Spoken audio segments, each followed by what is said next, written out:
The first flakes of snow were a lie, soft and deceptively gentle. They landed on the pavement like powdered sugar, a delicate dusting that promised a picturesque winter evening. But the wind that carried them was a blade, sharp and merciless, slicing through the thin fabric of Claire's jacket. It found the bare skin of her ankles, her feet, and climbed her legs with an invasive, numbing cold. The bus was late.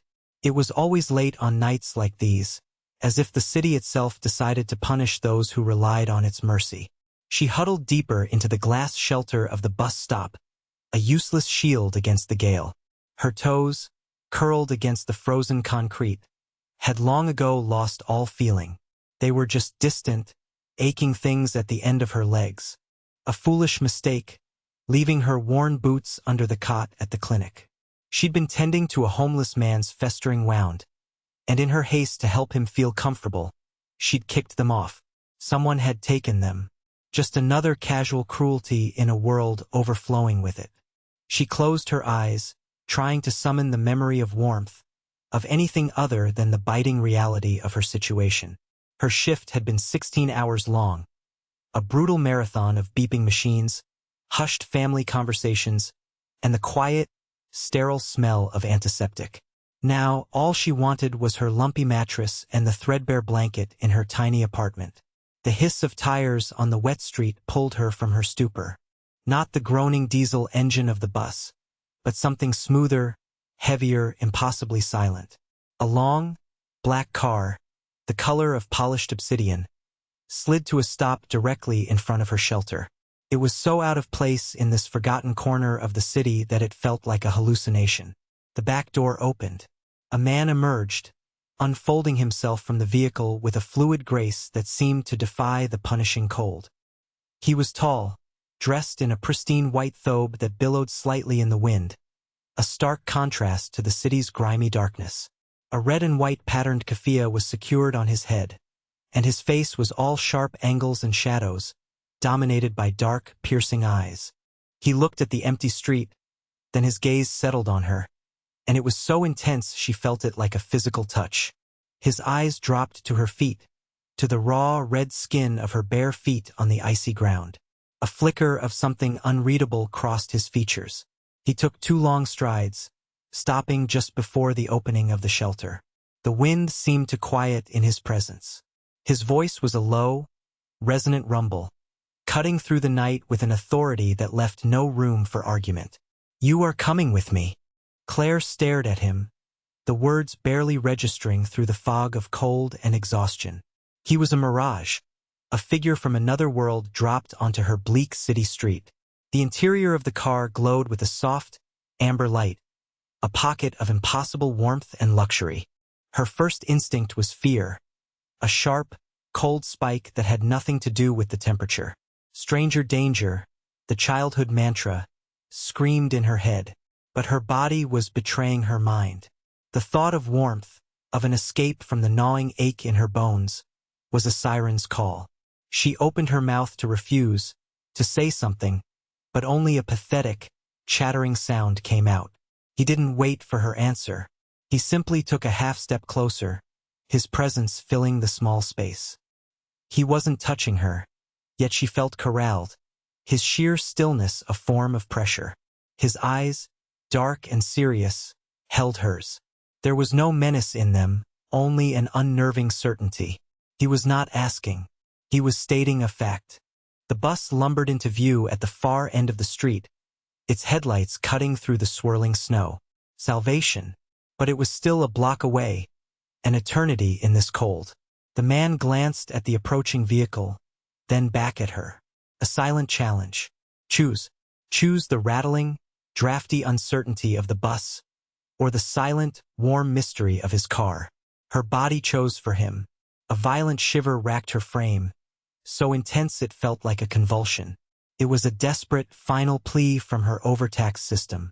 The man's expression hardened, not with anger, but with a sudden, sharp resolve. He stepped back, holding the car door wider, a clear, silent command. Slowly, like a sleepwalker, Claire pushed herself off the bench. Each step was agony, the frozen ground sending daggers of pain up her legs. She stumbled into the heated air of the car and collapsed onto the plush leather seat. The door closed with a solid, definitive thud, sealing out the world, the wind, the snow, and the sound of her approaching bus. The sudden silence was as overwhelming as the warmth. The air smelled of rich leather and a faint, exotic scent of wood and spice, something clean and ancient.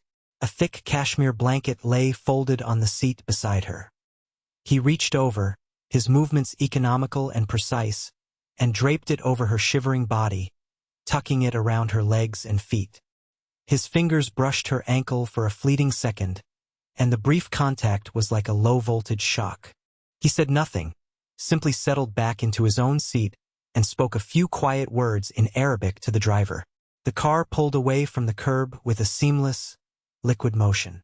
Claire watched her bus stop recede, the falling snow already erasing the tracks of the car, erasing her footprints, erasing the moment as if it had never happened. She was in a stranger's car, a stranger from a world she couldn't begin to comprehend, being driven to an unknown destination. Fear was still there, a cold knot in her stomach, but it was being slowly thawed by the profound, life-giving heat. She looked at the man. He wasn't looking at her. He was staring out the window, his profile etched against the blurred lights of the city. He seemed utterly calm, a man for whom such strange, impulsive acts were perhaps entirely normal. She finally found her voice, though it was a weak, hoarse whisper. "Where are you taking me?" He turned his head slowly, his dark eyes meeting hers. There was no smile, no easy reassurance. Just a quiet, unshakable gravity. Somewhere safe. The journey was a silent passage through a city transformed by snow and darkness. Familiar streets looked alien from the hushed, warm interior of the Rolls-Royce. Claire felt as though she were in a moving sanctuary, a bubble of peace gliding through a world of chaos. The man, Khalid, had not spoken again. He remained a still, formidable presence beside her, his gaze fixed on the cityscape. His silence was not empty. It was heavy, filled with an unreadable depth that she found more intimidating than any number of questions. She clutched the cashmere blanket, drawing its impossible softness around her. The feeling was slowly returning to her feet, a painful tingling that was nonetheless a welcome sign of life. They drove away from the gritty, industrial parts of the city she knew, towards the glittering spine of downtown, where skyscrapers pierced the snowy sky. The car descended into a private underground garage, the gates sliding shut behind them with quiet finality. The driver, a discreet man in a black suit, opened her door. Khalid was already out, waiting for her. He led her to a private elevator, the doors whispering open at his approach. Inside, the space was lined with dark, polished wood. He pressed the button for the penthouse, the highest floor. "My name is Claire," she said, the words feeling small and inadequate in the opulent silence. He inclined his head slightly, a minimal but not unkind acknowledgement. "Khalid," he replied. His name sounded like his voice. Low, ancient, and resonant. The elevator opened directly into a living space that stole her breath. It wasn't a room, it was a panorama. 3 of the 4 walls were floor-to-ceiling glass, revealing a breathtaking, godlike view of Chicago blanketed in white. The city lights twinkled below like a fallen constellation. The decor was minimalist and masculine, dark wood floors, a vast low-slung sofa in a deep charcoal gray, a fireplace with a ribbon of flame dancing over black stones. There was an overwhelming sense of space, of quiet, of immense and solitary wealth. It was the most beautiful and intimidating place she had ever seen. Khalid walked ahead of her, his white thobe a ghostly presence in the dim light. He led her down a long hallway to a door. "You can shower here," he said, gesturing inside. "There are clothes. Food will be ready when you are." He turned to leave, but Claire's voice stopped him. "Why are you doing this?" The question hung in the air between them. He paused, his back still to her, the line of his shoulders rigid. For a long moment, she thought he wouldn't answer. When he finally spoke, his voice was quiet, almost rough. No one should be left to freeze, and then he was gone, his footsteps silent on the wooden floor, leaving her alone in the doorway of a bathroom larger than her entire apartment. The space was a haven of marble and chrome. A colossal walk-in shower with a rainfall head stood behind a sheet of glass. On a heated towel rack hung a thick, impossibly soft white robe, and beside it, a pair of plush slippers. It was all too much, a level of luxury so far removed from her reality that it felt like a dream.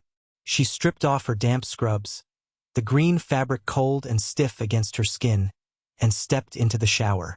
The hot water was a miracle. It sluiced away the grime of the city, the sterile scent of the hospital, and the deep, abiding chill that had settled in her bones. It was a baptism, washing away the exhaustion and the fear, leaving behind a raw, tender vulnerability. She stayed under the spray until her skin was pink and the mirror was clouded with steam, reluctant to leave the simple, honest comfort of the heat.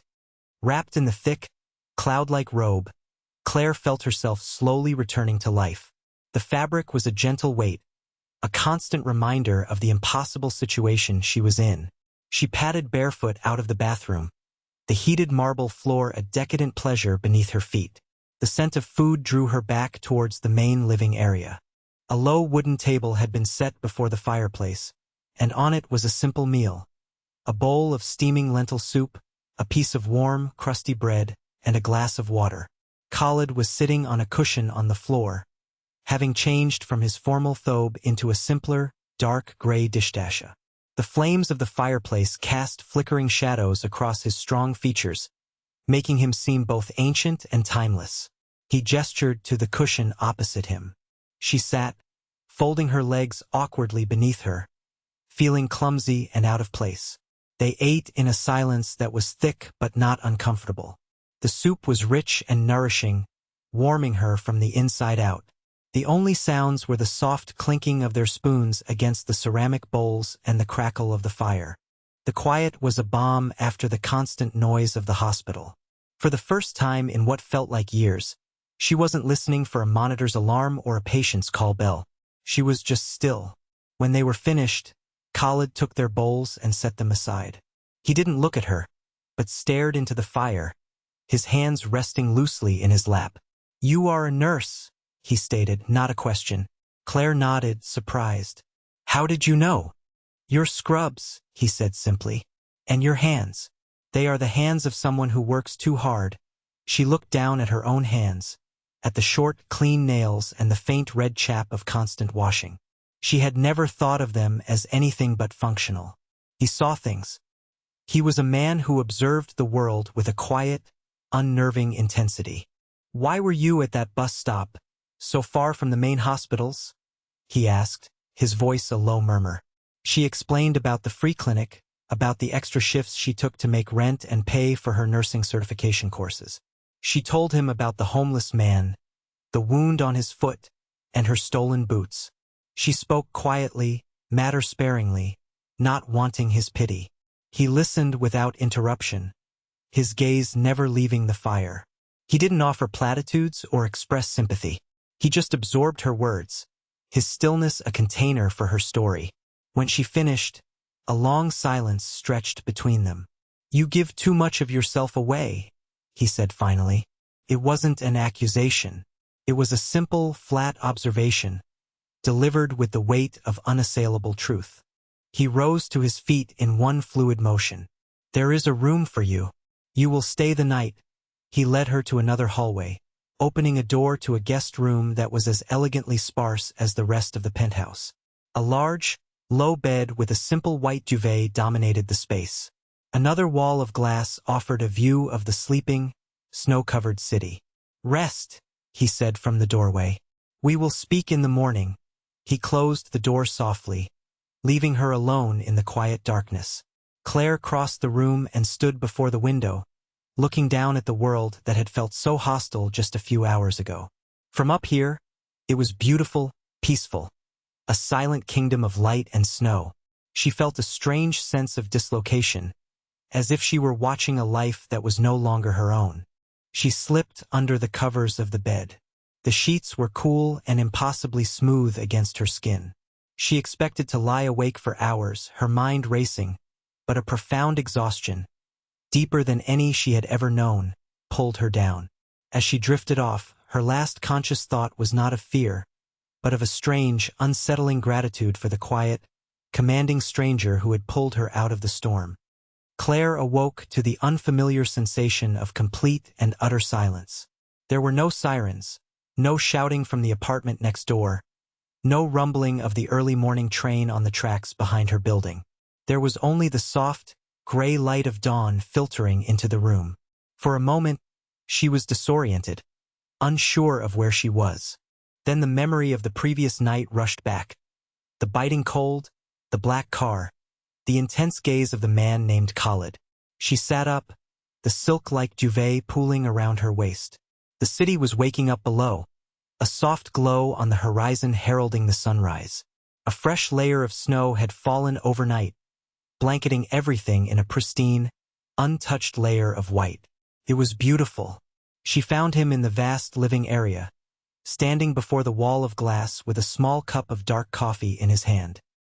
He was already dressed in another immaculate thobe, this one a deep, rich navy that made him look like a figure of royalty against the pale morning light. He heard her approach and turned, his expression as unreadable as ever. "Good morning," he said. His voice was smoother in the morning light, less of a rumble. "I trust you slept well, like the dead," she admitted, a small, shy smile touching her lips for the first time. "Thank you." For everything, he gave a slight nod, accepting her gratitude as his due. "My driver is waiting for you downstairs," he said, moving towards a sleek, minimalist desk. "He will take you to buy shoes, a proper coat, whatever you require." He picked up a slim, black phone from the desk and held it out to her. "And this, my number is the only one in it.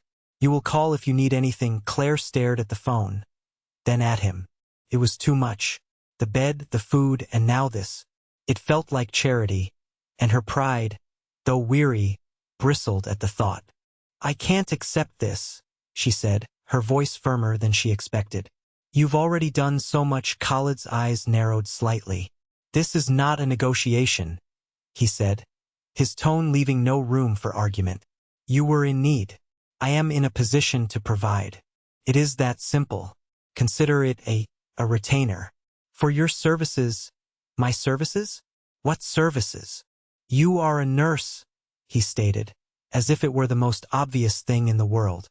"A person of my standing requires reliable people. Take the phone. Take the car. Get what you need to stay safe and warm. That is all." The logic was strange, almost corporate, but it was a lifeline for her pride. A retainer. It reframed the dynamic from charity to a transaction, however skewed. It was a fiction, but it was one she could accept. She took the phone from his hand, her fingers brushing his. His skin was warm, his hand strong and steady. "Okay," she whispered. "Thank you." He walked her to the elevator, the silence between them comfortable now, charged with a new understanding. As the doors slid closed, separating them, his dark eyes held hers. He didn't smile, but she saw a flicker of something in their depths. Satisfaction, perhaps, or something else entirely. Downstairs, the driver, a man named Yusuf, greeted her with a respectful nod and opened the door to a sleek black sedan. As they drove through the awakening city, Claire looked at the phone in her hand. One contact, Khalid. She felt a strange, dizzying sense of falling, of being pulled into an orbit she didn't understand, around a man who was as cold and brilliant and distant as a star. Life snapped back to its familiar, grueling rhythm. Claire returned to her tiny apartment, which now felt smaller and shabbier than ever before. She went to work, the hospital's chaotic energy, a stark contrast to the profound stillness of Khalid's penthouse. She bought a pair of sturdy, waterproof boots and a thick, warm winter coat with the money he had insisted his driver give her. She told herself it was an advance, part of the strange retainer he had mentioned. She put the sleek black phone he had given her in a drawer, determined not to use it, to prove to him and to herself that she was not a charity case. But the memory of that night, and of him, was an indelible mark. It lingered in the quiet moments, The scent of oud she sometimes thought she caught on the wind, the feel of the cashmere blanket against her skin, the memory of his low, resonant voice cutting through the storm. She found herself thinking of him at odd times, wondering what he was doing in his glass tower overlooking the city. Was he lonely? Did he ever look down and think of the world he had plucked her from? Weeks turned into a month. The city settled into the deep, hard freeze of late January. One evening, Claire finished a double shift that had been particularly harrowing. A young child had been brought into the ER, his small body broken in a car accident. They had worked on him for hours, a frantic, desperate battle against the inevitable. They had lost. The grief in the parents' eyes had hollowed her out, leaving her feeling empty and raw. She didn't take the bus. She just started walking, her new boots crunching on the salted, snowy pavement. She didn't know where she was going. She was just moving, trying to outpace the ache in her chest. The cold air stung her cheeks, and the city lights blurred through the tears she refused to let fall. She walked for miles, until she was exhausted and lost in a part of the city she didn't recognize. She found herself standing on a bridge, looking down at the dark, icy water of the river below. The emptiness inside her was a vast, cold cavern. Without thinking, she pulled the black phone from her pocket. Her fingers were numb as she dialed the only number in its memory. He answered on the first ring, his voice sharp, alert. Yes. He didn't say his name. He didn't need to. It's Claire, she whispered, her voice cracking. There was a pause, a beat of silence on the other end of the line. She could hear the faint, ambient sound of a quiet room. He didn't ask her what was wrong, or why she was calling. He simply asked one question, his voice low and steady, a lifeline in the darkness. Where are you? She told him the name of the bridge, her words tumbling out between chattering teeth. Stay there, he commanded, a familiar authority in his tone. Do not move. The line went dead. Claire leaned against the cold iron railing of the bridge, the phone clutched in her hand, and waited. She didn't know how long she stood there, watching the snow fall into the black water. Felt like an eternity and no time at all. Then, she saw it. The familiar, sleek silhouette of the black sedan, its headlights cutting a path through the darkness. The car pulled up beside her, and the back door opened. This time, when she slid onto the warm leather seat, it didn't feel like being rescued. Felt like coming home. The dynamic between them began to shift, slowly, almost imperceptibly. Her late-night call became a silent precedent.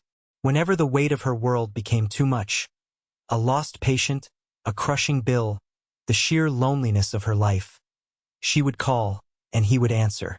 He never questioned, never judged. He would just send the car or sometimes appear in it himself.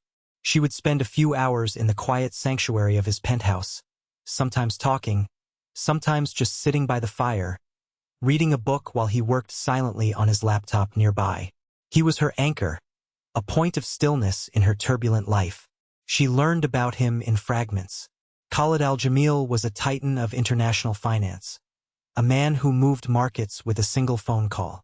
He was fiercely private, his personal life a fortress that no journalist had ever managed to breach. He was brilliant, disciplined, and lived a life of monastic solitude in his glass tower.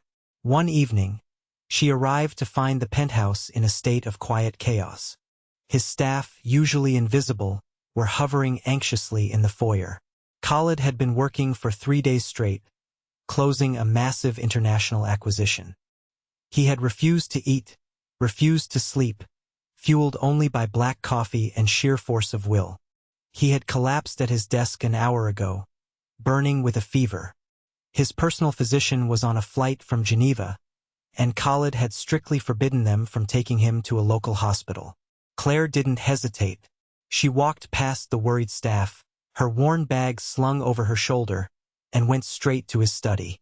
She found him slumped in his chair, his face pale and slick with sweat, his breathing shallow.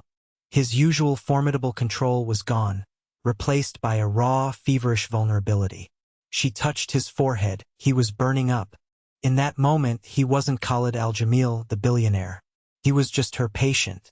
Get me a basin of cool water, towels, and some broth. Now, she said to his hovering assistant, her voice imbued with a calm authority that surprised them all. They scattered to do her bidding. She loosened the collar of his shirt, her movements efficient and gentle. He stirred, his eyes fluttering open. They were glazed with fever, unfocused. "Claire," he rasped, his voice rough. "You should not be here." "Hush," she said softly, her tone the one she used with frightened patience. "I'm here now. You're going to be fine for the next 2 days." She didn't leave his side. She became the guardian of his fortress, the quiet commander of his recovery. She monitored his fever, coaxed spoonfuls of broth and water past his lips, and bathed his face with cool cloths. She was no longer the rescued, the beneficiary of his wealth. She was the caregiver, the one in control.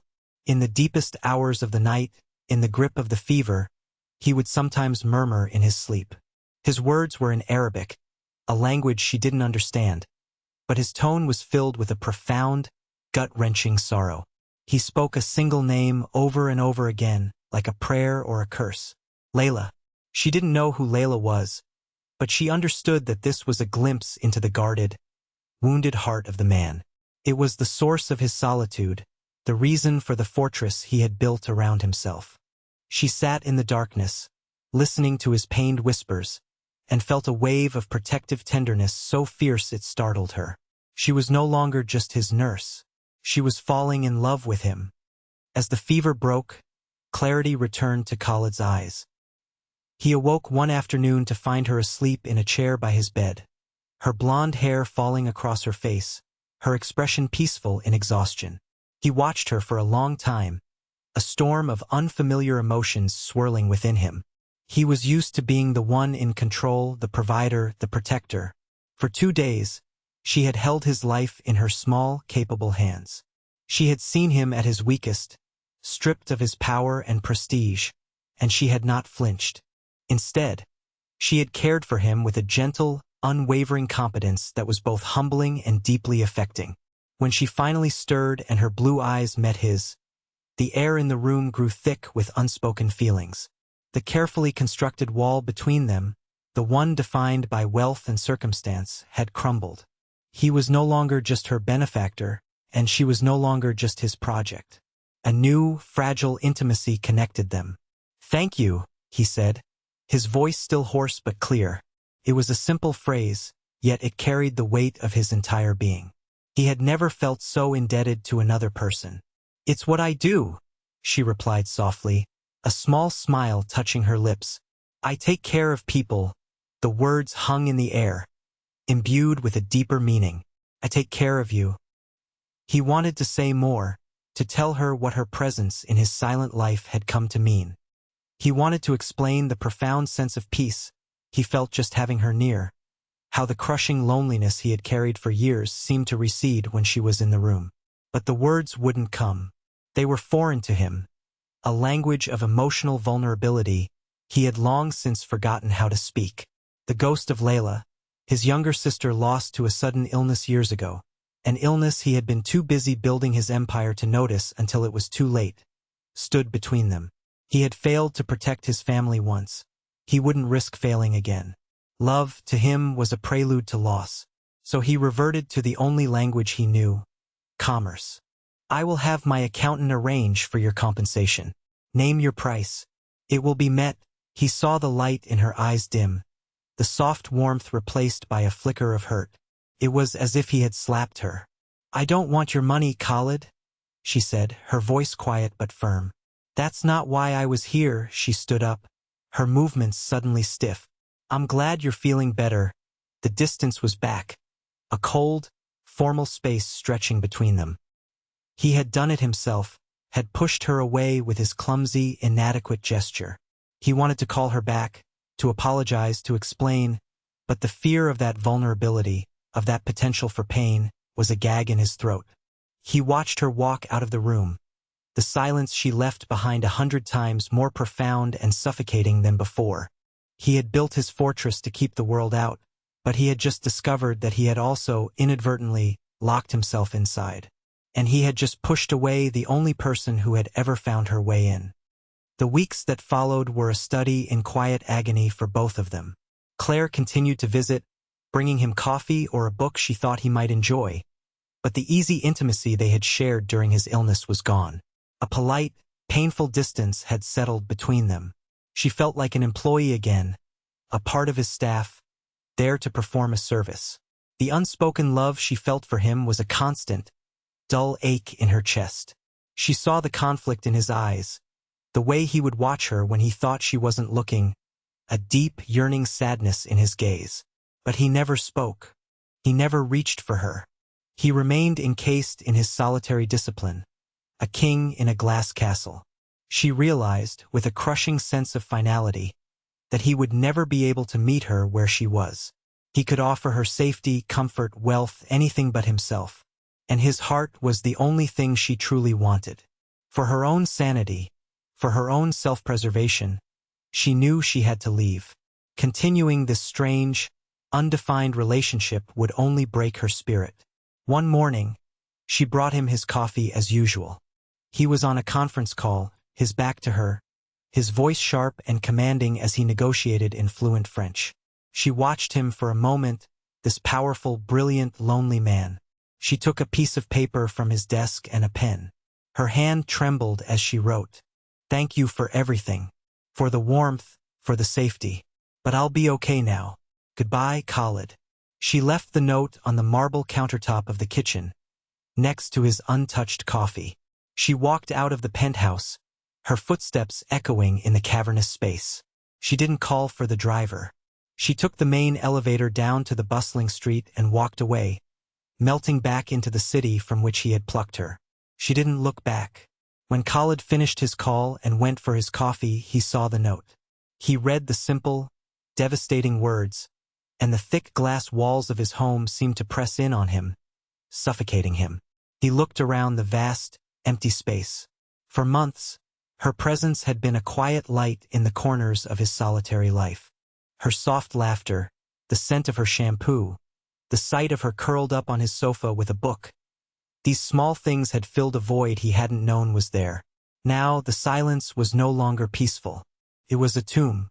A profound, crushing wave of loss washed over him, so powerful it brought him to his knees. He had let her go. In his fear of repeating the past, he had willingly sacrificed his future. He walked to the window. The city spread out below him, a million lights twinkling in the dusk. It was a kingdom he had conquered, but he was utterly alone in it. The view offered no comfort. It was just an empty vista, a world devoid of the only light that had ever truly mattered. Winter returned, draping the city once more in a mantle of white. Almost a year had passed. For Khalid, it had been a year of hollow victories and profound emptiness. He had closed the biggest deals of his career, his wealth and power reaching unprecedented heights, but the silence in his penthouse remained absolute. He had tried to fill it with work, with travel, with art, but her absence was a ghost that haunted every room, every quiet moment. He had finally understood the depth of his mistake. The fortress he had built to protect himself from pain had only guaranteed his isolation. He had spent months searching for her, discreetly at first, using his vast resources but trying to respect the privacy she had so clearly sought. He learned she had finished her certification and taken a full-time position at one of the city's major hospitals. She had moved to a slightly better apartment. She was surviving. She was being strong just as he knew she would be. But he needed to know if she was happy. He needed to see her. One evening, as a heavy snow began to fall, he found himself driving, not in the back of his chauffeured car, but behind the wheel of one of his less conspicuous vehicles himself. He didn't know where he was going until he found himself parked across the street from the free clinic where it had all begun. He waited, the engine humming quietly, his heart pounding in his chest with a nervous energy he hadn't felt in years. He saw her emerge from the clinic doors, pulling on a familiar warm coat. She looked tired, but there was a strength in her posture, a resilience in the set of her jaw that hadn't been there a year ago. She was no longer a girl freezing at a bus stop. She was a woman who had found her footing. He got out of the car, the cold air a shock against his face. The snow was falling in thick, heavy flakes, clinging to his hair and shoulders, just like that first night. He started walking towards her. She saw him and stopped dead, her eyes widening in disbelief. The streetlights cast a halo around him, the falling snow creating a dreamlike, cinematic curtain between them. He stopped a few feet in front of her, the space between them charged with a year of unspoken words, of regret, of longing. He saw the caution in her eyes, the wall she had built around her own heart. He knew his old commands, his old certainties would be useless here. He had to give her the one thing he had always withheld, his vulnerability. His voice, when he spoke, was not the confident rumble of a billionaire. It was the raw, unsteady voice of a man laying his soul bare. "Will you come with me?" It wasn't an order. It was a question, a plea. Everything depended on her answer. Tears welled in Claire's eyes, freezing on her lashes. She saw it all in his gaze. The regret, the loneliness, the love he had been too afraid to name. He had come back for her, not to rescue her, but to join her. A single, crystalline tear traced a path down her cold cheek. She gave a small, almost imperceptible nod. A wave of relief so profound it was dizzying washed over Khalid. He closed the distance between them and gently took her gloved hand in his. His touch was not proprietary or commanding. It was a promise, a tender, reverent connection. This time he didn't let go. Together, they walked through the falling snow to the car, leaving behind two sets of footprints, side by side, heading towards the warmth.